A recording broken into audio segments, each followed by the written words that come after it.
death. It's a word that can make us uncomfortable, a concept we tend to avoid at dinner parties. How's your lasagna, Susan? Speaking of which, what are your thoughts on mortality? First, yeah, not exactly casual conversation. Second, yeah, that's a quick way to clear the table. Yet, isn't it strange? The one thing we avoid might hold the answers we're searching for. What if death isn't just the end of life, but a mirror reflecting how we live? What if it's not just an exit, but a doorway to something extraordinary? Now I get it. This isn't exactly light conversation. You're probably thinking, death? Couldn't we have started with something a little less heavy? But this isn't a lecture, I promise. It's an exploration, a conversation.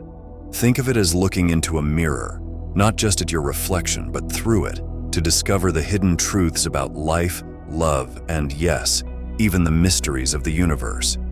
And this isn't just the realm of philosophy or ancient wisdom anymore either. Modern science is offering up some wild, mind-bending evidence that consciousness might not stop at death.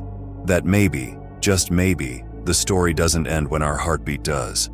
We'll come back to that soon.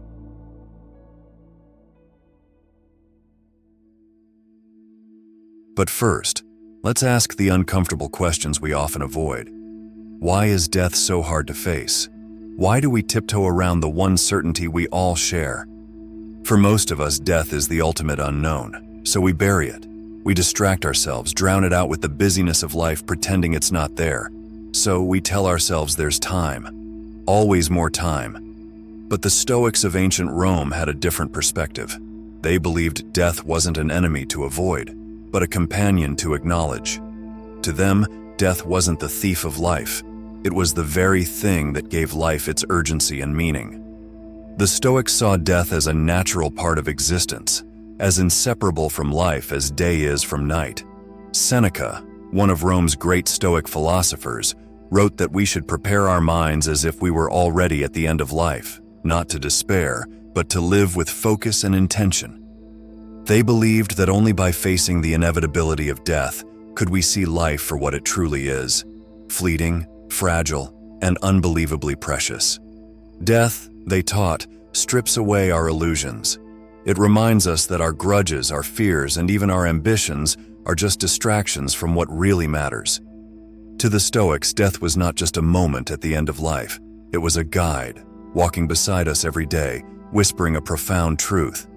This moment will never come again. Choose wisely. And they found strength, not fear, in this awareness. By remembering death, they believed we could finally live without hesitation, without regret, and with a deeper sense of gratitude. They called this practice memento mori, or remember you must die, not as a downer, but as a guide.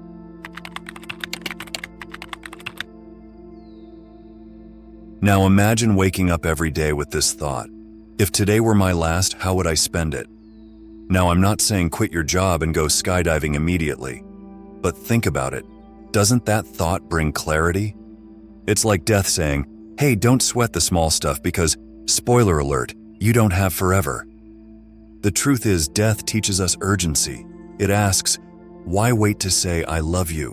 Why hold on to grudges? Why keep chasing what doesn't fulfill you? By confronting death, we see clearly what's important and what isn't. But here's the thing. Death isn't just about what it takes away. It's also about what it reveals. What if death isn't the opposite of life, but an inseparable part of it? Two sides of the same coin, constantly shaping and giving meaning to each other. This brings us to something even deeper. If life and death are so closely intertwined, then what is it that really makes us? Maybe it's not just our thoughts or emotions. Maybe it's something far greater, something universal, a thread connecting every living being. So if that is the case, when we die, what truly ends? The body, sure. The ego? Likely. But consciousness, does it vanish or does it transform?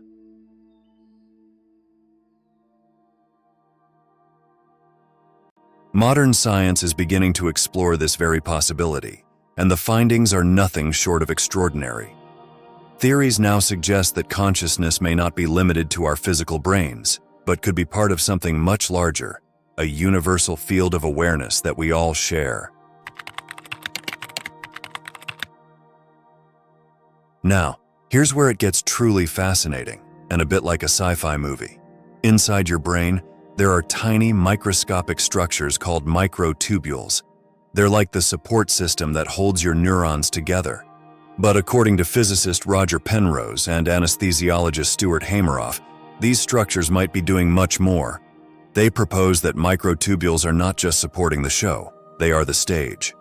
And what's playing out on this stage isn't just ordinary consciousness, it's quantum consciousness. Their theory, called orchestrated objective reduction, or ORC-OR, suggests that quantum processes, yes, the same principles governing particles in the universe, are happening inside these tiny structures.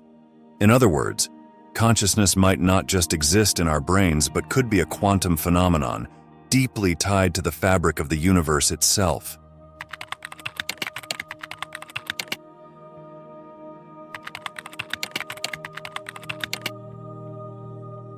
But what does that mean for death? Well, if consciousness isn't just a product of our brain, if it's connected into the universe, then it doesn't just vanish when our bodies stop working. It transforms. Think about it.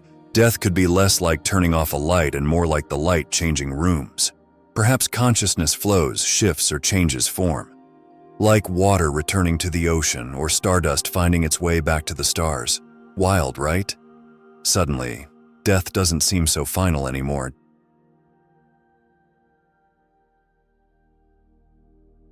So, if consciousness transcends the body, how do we connect with that deeper awareness while we're still alive? That's where meditation comes in. Yes, I said it. But hold on. It's not about sitting cross-legged and pretending you've achieved enlightenment after 5 minutes. Let's face it, for most of us, meditation starts with thinking about grocery lists and ends with wondering why we're so bad at it.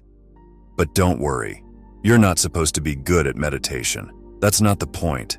If you've ever sat down to meditate and thought, why am I still cringing about that awkward moment from past? Or, wow, I'm terrible at this. Congratulations, you're doing it right. Meditation isn't about stopping your thoughts. It's about noticing them, letting them drift by, like clouds passing across the sky. And yes, some of those clouds will look like random regrets from 10 years ago, or that embarrassing thing you said in high school. Just wave to them and let them go. Meditation shows us what death will one day teach us. You are not your thoughts. You are not your fears, your regrets, or even your achievements. You are the stillness beneath it all, the observer, eternal and unshaken. So if meditation is how we connect with the deeper awareness that transcends the body, then where does it take us? What lies beyond the stillness we practice?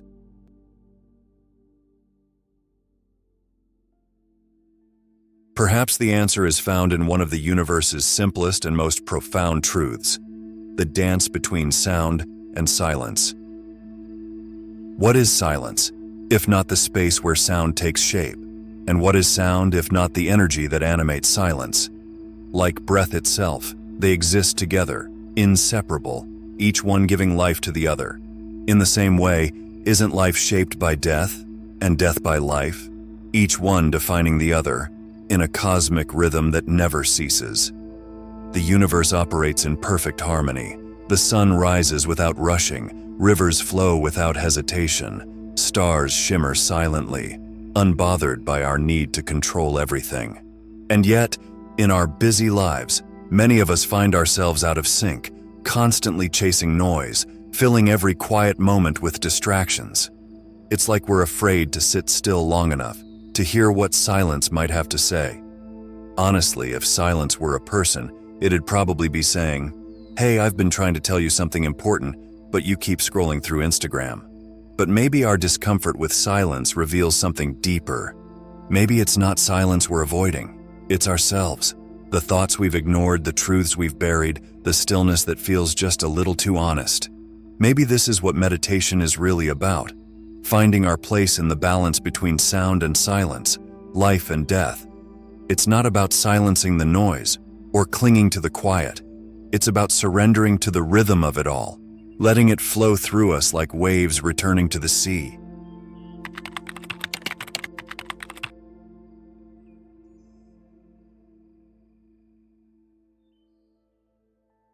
But surrendering to the rhythm isn't the end of the story.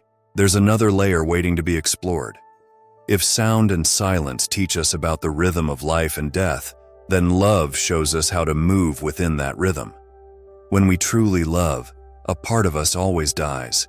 It's subtle at first, the quiet fading of pride, the soft dissolving of walls we've spent years building. Love whispers to the ego, "You can rest now."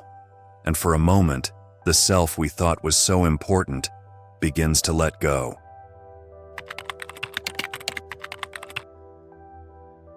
But love doesn't just ask us to give, it asks us to let go. Let go of the need to control, the fear of loss, and the constant calculations of what's in it for me. In love, we step beyond ourselves, not to disappear, but to grow, to expand. And in that expansion, we touch something infinite. This is why love is both exhilarating and terrifying. To love deeply is to risk everything.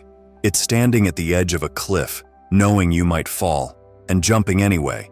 Because in that leap, in that letting go, we don't just find another person. We find the truest version of ourselves.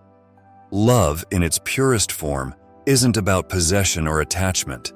It's not about clinging to someone else for safety or comfort. True love dissolves the boundaries between me and you, between yours and mine.